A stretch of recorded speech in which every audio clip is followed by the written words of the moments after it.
Let's see. There we are. Let me like and share. Good morning, everybody. If you're tuned in, thanks for getting on here. Give me 1 second. There we go. Happy Tuesday. It's not Monday. It feels like a Monday, but it's not. Happy Tuesday, everybody. Welcome to the morning grind.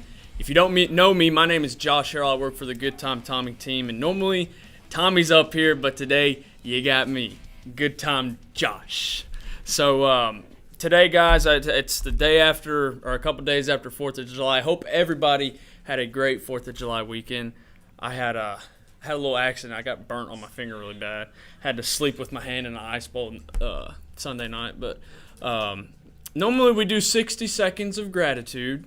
And yesterday, as an office, we were out. So what I'm going to do is just say I'm appreciative to be here. I'm appreciative to be alive. I'm appreciative for everybody and the 4th of July weekend that we had. It was great. So today, guys, what we're going to be talking about, what choice do you have?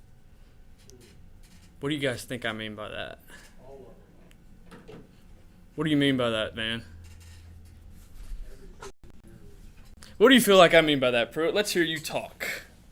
I feel like if you want to get somewhere in life, if you got a goal, you don't have a choice but to do the work to get there, whatever that might take. I agree. Tommy, good morning. He said, hello, bitches. Hope you're, hey, thank you, Tommy. I appreciate it. Sorry, we didn't do 60 seconds of gratitude today. I know you wanted to see that, but because, we're out of the office. But so choices, what do you feel like?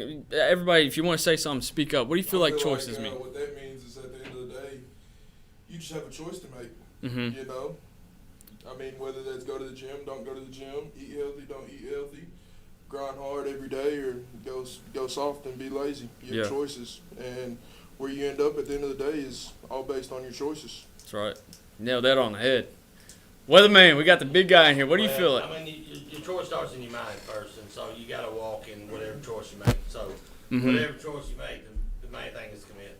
Right. So if it's a bad choice, commit to it. I mean, and then figure out a way to fix it. If it's a good choice, then commit to it and figure out what you got to do to be better at it. I'm glad you said that, because one thing I was going to say after that was uncommitted people have a lot of choices.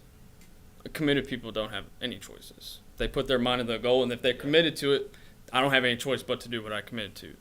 So choices are what make or break you from achieving your big-time goal. So, hey, I'm always going to go back to this. My big-time goal is I want a yacht. That is one thing that I don't feel like I can go out with. Noah was up early today. Were you up early today? I was up early today, yeah. So why Congratulations. why do you stretch for a yacht first? So on the last morning grind I did. Why the yacht first, though? So on the last morning grind I did, I was in Fort Lauderdale a few weeks ago. And we were kayaking. We were right next to big yachts. And that was the first time I ever saw a yacht. Sure. And so I saw it, and I was like, dude, I want that really bad. Like, I want to be like a Wolf of Wall Street yacht where I can land a helicopter on top of it. Yeah. Like, I want to make that much money where that's nothing to me. Okay. Big time goal right there. That's ridiculous, isn't it? No.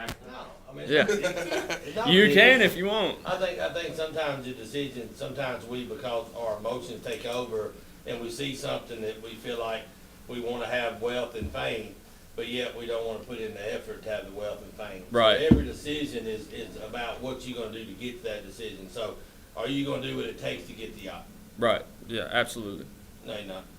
Because you're not ready for the yacht. Now, I'm not saying you won't be ready. So Oh, how in the about this? future. How about this? Hell yeah. How about we start with Mastercraft? Let's get that Mastercraft. Yeah, let's get that wake setter. And then let's go to the sailboat, then the houseboat, and Yeah. then the yacht. So then now you know what it takes to get to that. Right. So many people have over their experience in life, they've always said, I'm just going to believe in God for a new car. Mm-hmm. Well, you need to believe in God for the payments on that new car. Right. And so what do you have to do to get that yacht? So if you want a yacht, what would it take you to get that yacht? My own company. And how much would you have to make? Probably 100 million plus a year. So the main thing, A my lot. firm believer is that's the difference in committed people. Mhm. You already have that plan isolated. Right.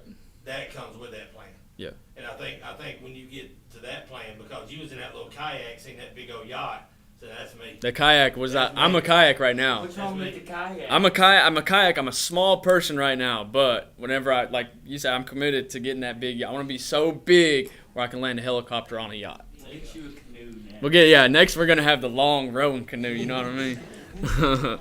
So, like you said, the small things. So, like working out and putting yourself on a diet plan will eventually get you a healthy lifestyle, which I feel like everybody should do. If you're not, then I feel like something you should definitely look into. Because that brings a lot of confidence. But if you put attention to your loved ones, you're going to have a good relationship. That's one thing I definitely have been trying to do these past years, put attention on my mom, my dad, Zena, my sister, the people that I love. And so if you put in extra hours in your business, put in extra hours in your work, you'll make more money. If you're the hardest worker, I say that. We don't preach that here. If you're not you don't work hard. If you're the most committed to what you're doing, you'll eventually, come out on top. So how much time do you feel like we're wasting? Like, I feel like I waste a lot of time. A lot. Like, I made a commitment a couple weeks ago. I used to listen to music in the car every single day. Everywhere I went, I was bumping some Eazy-E, some Biggie Smalls, whatever. And so I quit listening to music. I'm listening to podcasts. And that's like something that's very hard for me to do because I was wasting, I think I looked at my phone, it was like 4 hours a day listening to music. Just wasted time. So now I'm listening to podcasts, business podcasts. And that music's usually negative stuff. Very negative. Like shooting, killing, money, whatever. It's just stupid stuff. So, I've done that. I quit watching TV. Okay. I watch Family Guy whenever I go to bed, but I'm on my phone. I don't sit there and watch TV during the day. Like, you know what I mean? So I quit that, and I quit playing video games, which is very tough because I used to be addicted to Warzone and Call of Duty or GTA, whatever it was. So, how's your craft getting better? My craft is getting better by, like I said, listening to those podcasts. I'm thinking bigger. Okay. I feel like that's definitely helping me out. Okay. What do you guys think? Are you putting yourself around bigger people? I could definitely do a better job. Are you putting yourself around people on yachts? No. Then that's a good indicator of what it takes to own a yacht. Yeah.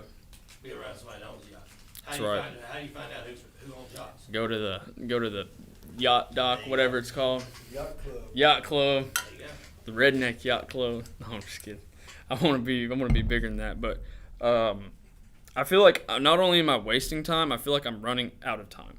So I wanted to, I'm young, I'm 20 years old, and I feel like I'm running out of time. I don't know if that's good or bad, but I feel like the older I get, if I shorten the time that I wanted to achieve what I want to achieve, then it'll go a lot quicker and I'll get a lot more done. Would you agree with that? Yeah, well, I think when you feel like you're running out of time, it's a fear mentality. So I think you feel like because you're not accomplishing things you want, you're fearful that you're not going to accomplish it. Right. So I think that you always got to speak affirmation of your life that realize that you wake up every day and you're going to slay the day. You're going to give it 150%. And you're going to make people watch you and say, hey, what's that guy doing? I want to be around. You need to be the guy that people want to be around. Mm-hmm. Hey, Cecilia, thanks for getting on. Hope you're enjoying your shirt. How many times have you worn it since you got it? She got a shirt with my face on it, so made me feel a little special.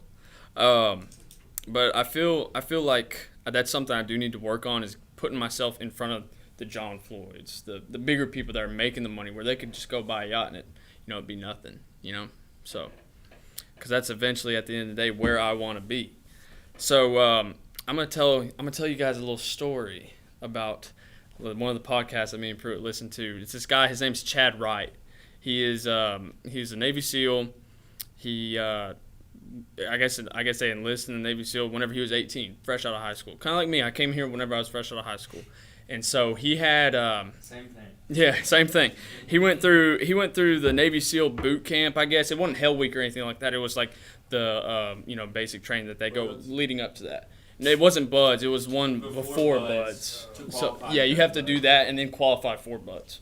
So this guy, his name's Chad Wright. He went through that, and I guess they have some sort of physical tests that they do. That they look at your physicality, how how your body is, if you're actually prepared to go through all this mental and physical stress. So they said that he had a cyst on his heart. And being a Navy SEAL, you do a lot of water, like you go underwater a lot. And they were afraid that if he went underwater, the pressure would bust the cyst on his heart and he would kill him. So they said, you can't do this. And he ended up having to go back home, and all of his buddies were giving him hell about it, like, oh, you didn't make it through the small part of Navy SEALs. We knew you were never going to be able to be a Navy SEAL, whatever. And they said he had to have heart surgery in order to go back and be a Navy SEAL. So he had a big choice to make.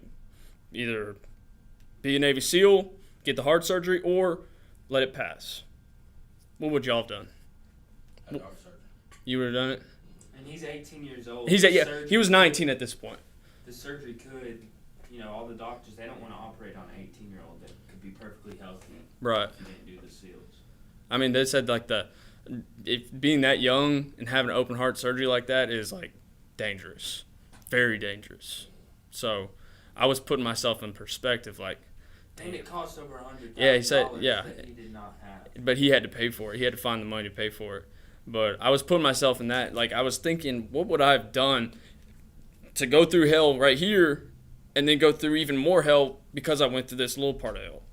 Or I could just say, you know what, I'm not going to do it. Go live an easy life, have no goals, have no accomplishments, Easy whatever. Excuse out. Easy. I mean, yeah, I can't. my heart's going to explode if I do it. But if you have the heart surgery, your heart's not going to explode. And you can go to the buds. You can go be a Navy SEAL, be an American hero, which is what he wanted to be. That was his big-time goal. So I feel like that kind of correlates. Which he did, by the way. He finished everything that he said he was going to do. Got the heart surgery. Went in the Navy SEALs. Was a big-time. He said he didn't have a choice. Yeah, he didn't have a choice because that's what he wanted in his mind. But I feel like that relates to us. Like, go have the heart surgery. Put in the extra hours. Do 4 open houses a month. Go through the hell right now to put yourself through more hell in the future, but get the life you want. What would you say to that? I'd say that if you want to be very successful in this game, pay somebody that's very successful to ride with them and say, listen, I'll pay you. Mm-hmm. I just want to see what you got. I want to see what you do that I need to do. But how Yeah. many people would pay somebody to learn a craft? I would pay you just to ride along with you. No, I mean, I would do it for free, but there's better people out there than me, a lot better. There's a Gary Ashton, there's big time people out there, a lot. I mean, I'm a small guy compared to some of the ones that are out there now, but so to get that yacht, Pay him. Just hey man, pay the big boys. I'll give you $5,000 to let me ride with you for a day. Mm-hmm. Yeah, invest in yourself. I mean, that's one thing Tommy does. He invests in himself. Right. Invest in our team. Yeah. That's one thing I feel like Tommy, whenever he preaches all the time, he moved in with his mom at 35 years old. He had a choice. He could live that life, live with his mom. It'd be easy, not really have to worry about money. But he made a choice. He committed. Well, I guess he didn't really make he didn't have a choice. He committed in his mind and said, I'm going to become this hero that I have in myself. Yeah. And he did it. Yeah, or he could have had a great time, hung out downtown Nashville, listened to bars, and hung out with folks, and lived a bachelor life and had a great time. But he wanted more than that. Right. Yeah. Do you feel like? So what? I feel like I was running out of time. That's why I went back to. Do you feel like you're running out of time? No. Do you feel like you've accomplished enough to where you don't have to worry about how much time you have? No. But I mean, I'm a firm believer that I take each day by day. I don't worry about tomorrow, and I don't worry about yesterday. I give it all today, and I'm gonna be the best. I don't believe in second place. Yeah, first loser. There's no such thing as second place. I mean, it's pretty much if you're gonna go after it, you gotta go after it. Yeah. Which means you have to sacrifice, and sacrifice is a big word. Most people don't want sacrifice. What do you feel like? Do you say sacrifice as in sacrifice of time, doing stuff you want to do, or sacrifice as in like? We're all selfish people. Sacrifice means you have to give up something that you really want to do. Hey, like golf. Sacrifice. That's why I was about to get into that. I'm very guilty of. You know what I'm saying? To be those friends. I'm very guilty of that. To be the yes man. Because sometimes you have a problem being a yes man. Yeah. You don't like to say no because you like to be liked. And you are very liked. So unaggressive. So sacrifice means sometimes you may not be liked, but you'll be respected. Right. What's more important, to be liked or be respected? I'd much rather be respected. There you go. Respect's the name of the game, I feel like. But yeah, I feel like that's a good point, Weatherman, because I do look into the future a lot more than I should. Like I'm worried about my future Like Tommy goes into, are you worried about your past? Are you worried about your future? Or are you in the present? You're a very present person. Absolutely. Always in the present. I'm a very futuristic person. I worry about what happens if I don't do this. Like, what happens if I, cut something short? You know what I mean? It's just like, it's a constant anxiety that I have, and that's something I need to get out of. If you could ever see yourself how other people see you, then you'd never see yourself that way again. The problem is you can't see yourself the way other people see you. That's exactly right. You know? That's exactly right. I wish I could take myself out of my body and go into Drew's body and look at me and kind of see the way I maneuver. Because that would help me knowing what I do out looking on the outside in instead of looking on the inside out. Yeah. And that's just something that you can't do in life. You can't handle all this. Can you handle that? No, big sexy. Well, guys, I feel like that's all I got today. I'm wrapping this up. Thanks for watching. If you're on here, please do me a favor, like and share the stream. If you're watching it later on, leave a comment. We'll respond. We'll make sure that make sure you got something good out of this video, whether it be something I said, something Weatherman said, something somebody else said. So like and share it, guys, and go have a great Tuesday.